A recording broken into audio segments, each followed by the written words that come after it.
आचार्य समन्वयाचार्य महामंडल के द्वारा इस पंचम काल में श्रावकों को पापों से बचाने के लिए 12 व्रत बताए गए। 5 अणुव्रत, 3 गुणव्रत और 4 शिक्षाव्रत।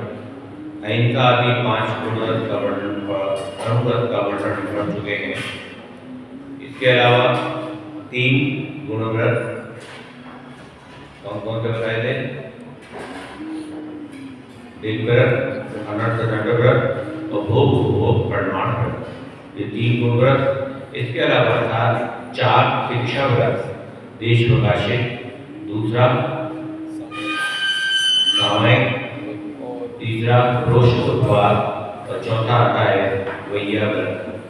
वैयाव्रत नामक शिक्षा व्रत रूप वर्णन करते हुए कहते हैं, क्या कह रहे हैं? दानं वैयाव्रतं धर्माय तपोधनाय गुणनिधये अनपेक्षितोपचारो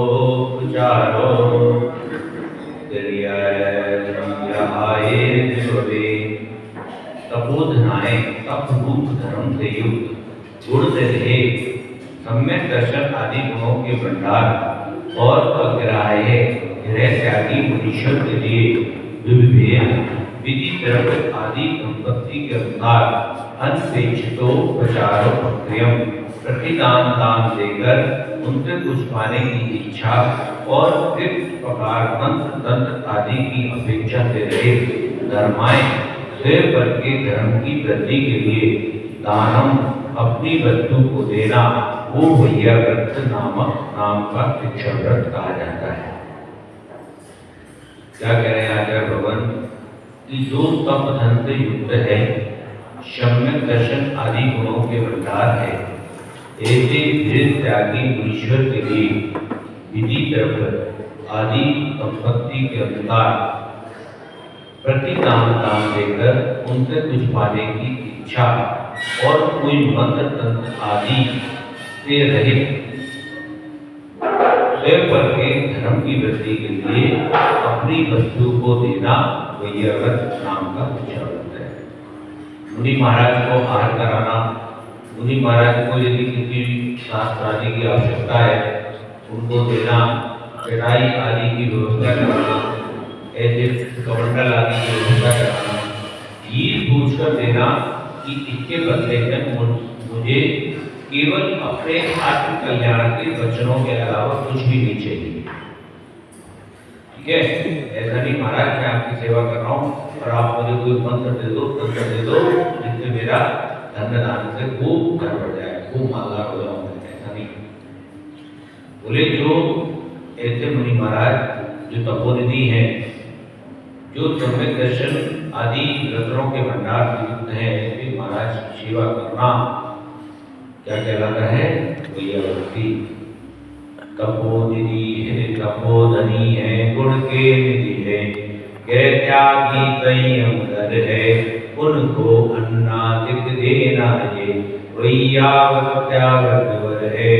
पर प्रतिफल की मंत्र तंत्र की इच्छा बिन हो दान करा, यथा भक्ति से यथा विधि कर भाव पर ध्यान धरा। तभी जिसके पास धन है, मुनि महाराज के पास धन कौन सा होता है? तपस्या। तभी उनका धन है। और सम्यक आदि जिनके पास रत्नों के भंडार क्या है? सम्यक दर्शन, सम्यक ज्ञान और सम्यक है, जिनके पास रत्नों का भंडार है। तो सम्यक दर्शन आदि गुणों की जो निधि आश्रय हैं, ऐसे भाव आगार दिव्य आगार के रहे मुनीश्वर के लिए उपचार, प्रतिदान, उपक्रिया, प्रकार की भावना से रहित अपनी निधि द्रव्य आदि संपदा जो आहार आदि का दान दिया जाता है, वो वैयाव्रती कहलाता है। वैयाव्रती में सब कुछ सभी कुछ आ जाता है। वैयाव्रती में केवल हाथ पैर दबाना नहीं, वैयाव्रती में जो मुनि महाराज को उनके रत्नत्रय को बढ़ाने वाले कार्य में सहायक होता है, वे सब कुछ वैयाव्रती में आ जाता है। जैसे महाराज जी 24 घंटे में एक बार आहार करते हैं, तो उनको बिल्कुल अंतराय रहित शुद्ध जो विधि विधान के अनुसार भोजन है वो भोजन कराना। ऐसे भोजन कराना कि बिल्कुल सात्विक भोजन कराना, अच्छे से कराना, शांति से कराना। और यदि उनको आवश्यकता है किसी औषधि की, ऐसा लगता है कि महाराज को कोई परेशानी है, इनको ये औषधि आहार में दी जानी चाहिए, तो उस औषधि की भी व्यवस्था कराना। ठीक है, तो ऐसे आपको ये सब क्रियाएं करके उनके रत्नत्रय धर्म को बढ़ाने में सहायक होना, सहभागी होना, सहयोगी होना। उनको यदि कोई वेदना है, हाथ पैरों में दर्द है, तो उनके हाथ पैर आदि दबाना, उनकी शरीर की मालिश करना, सिर में दर्द है तो सिर की मालिश करना, ऐसे करके उनकी सेवा करना बिना किसी स्वार्थ के, बिना किसी स्वार्थ के। इसके पीछे कोई स्वार्थ नहीं होना चाहिए कि आज मैं महाराज की सेवा कर रहा हूँ तो मेरे को बहुत फायदा मिलने वाला है, बहुत लाभ मिलने वाला है, ऐसी कोई भी भावना रखना, ये भावना नहीं करना। और निस्वार्थ भाव से मुनियों की सेवा करना ही सच्चा वैयावर्ती धर्म है। तो वैयावर्ती दुख निवृत्ति प्रयोजन वैयावर्तम, इसके अनुसार दुख निवृत्ति जिसका प्रयोजन है उसे वैयावर्ती कहते हैं। अन्य आचार्यों ने वैयावर्ती के स्थान पर अतिथि विभाग पद रखा है। अतिथि विभाग व्रत में जिस प्रकार अतिथि के लिए दान की प्रधानता है, उसी प्रकार वैयावर्त में भी दान की प्रधानता है, क्योंकि आहार आदि दान के द्वारा अतिथि की दुख निवृत्ति का ही प्रयोजन सिद्ध होता है। वही उनके क्षुधा का जो रोग है तो वो मानव मनुष्य ही, और लेकिन जो क्षुधा का वजह नहीं पाई है, तो क्षुधा का जो दुख है वो दुख को आहार के द्वारा ही दूर किया जा सकता है। फिर अतिथि विभाग पद को प्रवृत्त करने का प्रयोजन क्या है, ये प्रश्न उठता है। इसका उत्तर ये है कि अतिथि विभाग पद में मात्र 4 प्रकार के दानों का समावेश होता है। इसके कई जनों की जो सेवा शुश्रूषा है उसका समावेश नहीं होता, परंतु वैयावर्त पद में दान और सेवा शुश्रूषा सबका समावेश होता है। इसलिए समस्त गोस्वामी ने वैयावर्त के व्यापक तत्व को स्वीकृत किया है। दान देते समय पाठ का विचार करना आवश्यक है, इसलिए पाठ का विचार करते हुए आचार्य ने 3 विशेषण दिए, तपो धनाय गुण निधे अग्राहे। क्या कह रहे हैं आचार्य होकर कि यदि आप किसी त्यागी व्यक्ति को दान दे रहे हैं तो 3 गुण उनमें देख लें।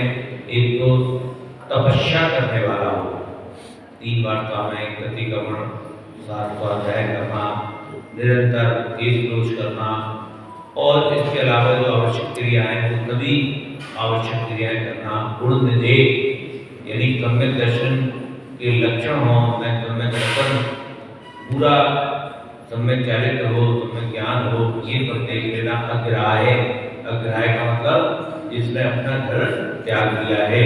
पात्र वही हो सकता है जो तपस्वी भी हो, सम्यक दर्शन आदि गुणों का आधार हो और गृह त्यागी हो।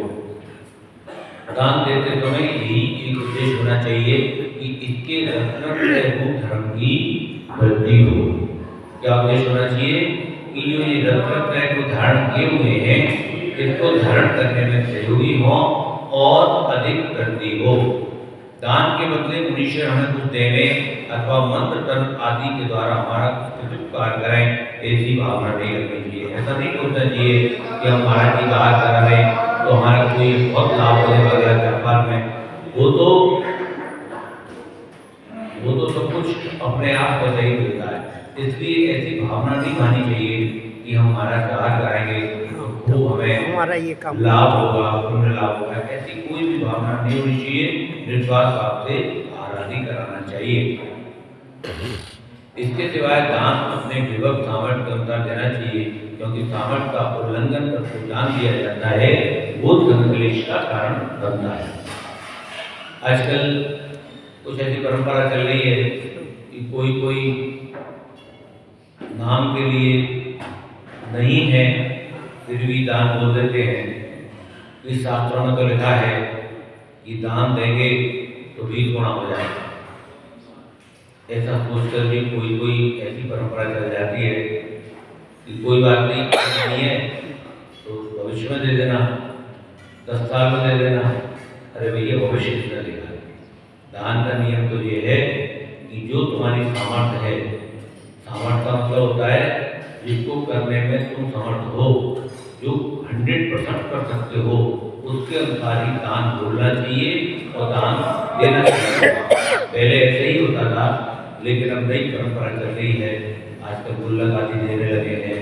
और भी उन्होंने कहा कि चलो तुम 10,000 रुपये महीने दे देना या 1 लाख रुपये साल दे देना। अपने 1 लाख रुपये साल दोगे तो 11 साल में 11 लाख हो जाएंगे। तो यहाँ पर इस तरह से आचार्य ने एक उदाहरण दिया है, एक संकेत दिया है कि सामर्थ्य होने की भविष्य का कुछ पता नहीं होता। भविष्य के बारे में कुछ पता नहीं होता कि भविष्य में क्या होने वाला है। इसलिए संपत्ति जितनी अपने पास हो, जो अभी हमारी मुट्ठी में है, उसके अनुसार दान बोलना चाहिए। क्यों भाई, अनुभव ऐसे ही है। तो भविष्य में सोचकर कि भविष्य में हमें इतना मुनाफा होगा, इतना लाभ होगा और तब उसमें से हम इतना दान दे देंगे, तो ये थोड़ा सा यहाँ पर आचार्य भगवान ने इंगित किया है कि नहीं, अपने सामर्थ्य के अनुसार दान दो। तो मैं पूरी तरह बताए कि मैं कोई भी अवस्था हो, जो दान मैंने बोला है वो दान मैं अवश्य दूंगा। और जो दान बोला जाए सामर्थ्य के अनुसार उसे अवश्य करना चाहिए। किसी भी रूप में रोकना नहीं चाहिए।